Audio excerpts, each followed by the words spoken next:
Sr. Primeiro-Ministro, senhoras e senhores membros do Governo, senhoras e senhores deputados, queria cumprimentar-vos a todos e desejar a todos um bom mandato. Eu começo por lamentar a arrogância com que se dirigiu ao Partido Socialista nesta sua intervenção. Começa mal.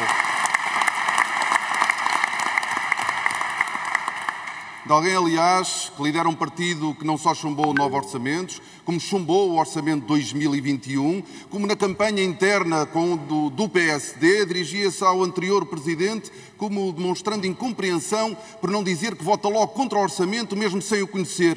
Mudou a posição, mudou a visão sobre a estabilidade política.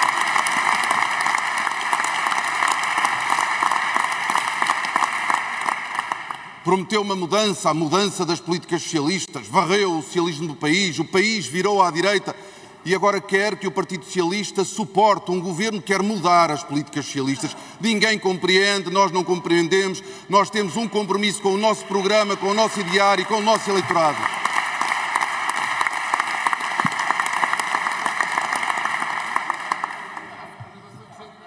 Apresentou o programa de governo, que é, como não podia deixar de ser, isto não é nenhuma crítica, a tradução daquilo que é, na sua globalidade, o programa eleitoral. Ao que acrescentou 60 medidas de diferentes partidos. É que lhe chamou de diálogo. Aliás, foi assim que o Ministro da Presidência apresentou. No espírito do diálogo, incluímos 60 medidas dos diferentes partidos. Pois é importante que os portugueses saibam que não houve diálogo nenhum. Diálogo implica diálogo.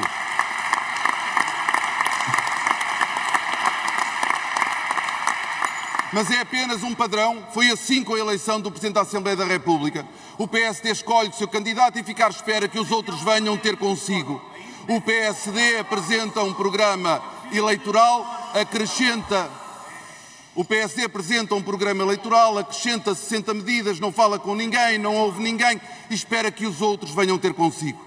Não é assim que se constrói maioria nenhuma, não é assim que se garante estabilidade nem durabilidade para um governo.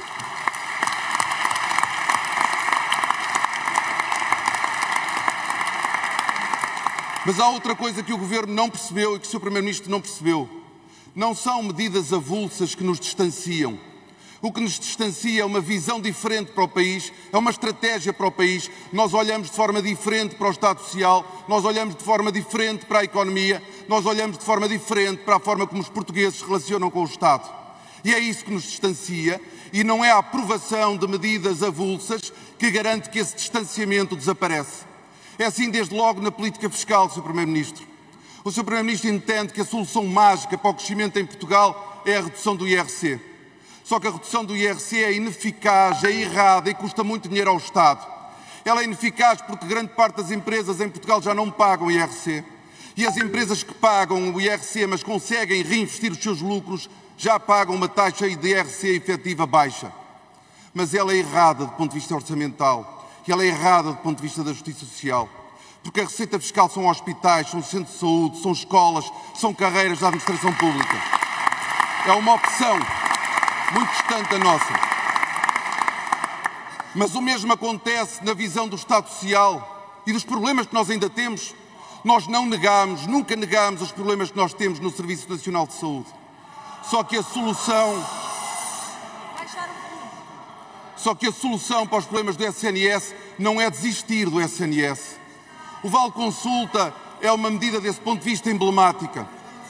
Alimentam a ideia de que há capacidade excedentária no setor privado à espera dos doentes do Serviço Nacional de Saúde.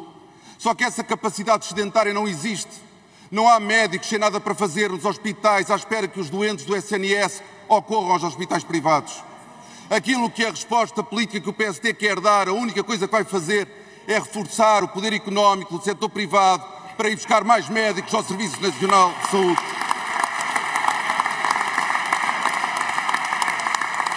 Não resolve nenhum problema, mas agrava a situação do Serviço Nacional de Saúde.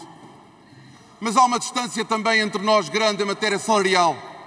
O Sr. Primeiro-Ministro falava em campanha, em ambição. Mas no programa de governo chuta para 2030 um salário médio de 1.750 euros. Ora, no acordo de rendimentos assinado por todos os parceiros sociais, com exceção da CGTP, prevê-se um ritmo de crescimento que permitirá atingir os 1.750 euros entre 2026 e 2027. O Sr. Primeiro-Ministro disse em campanha que o acordo de rendimentos tinha sido assinado sob coação e deveria ser revisto e alterado. Era importante, por razões de transparência, clarificasse já hoje o que é que quer rever no acordo de rendimentos e porque é que no programa de governo tenha apenas para 2030 o salário médio de 1.750, que no acordo de rendimentos está para 2026, 2027, se cumprirmos o ritmo de crescimento salarial. Esta era a primeira pergunta que lhe gostava de colocar. A segunda é sobre o cenário macroeconómico. O cenário macroeconómico do PST para já eclipsou-se. Não existe. O cenário macroeconómico que usou na campanha para vencer as eleições não está no programa de governo e, como já toda a gente percebeu, não estará também refletido no programa de estabilidade que vai apresentar na próxima semana. A primeira pergunta é saber se desistiu do cenário macroeconómico que suportou o seu programa em campanha eleitoral.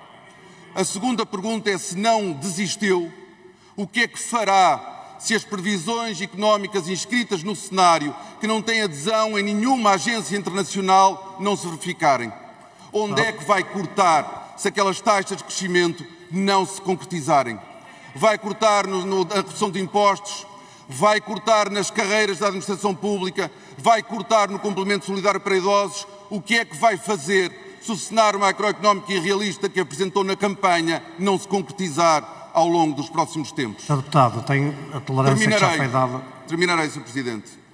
Bastante tolerante. Pode contar connosco para defender o regime, para defender o Estado de Direito Democrático. Pode contar connosco para assegurar uma política intemporal em matéria externa, em matéria europeia, em matéria de defesa. Não contará connosco para deslocar e transferir rendimentos da classe média para quem não precisa deles. Não contará connosco para iniciar o desmantelamento do Estado Social. Isso nunca contará connosco. Muito obrigado.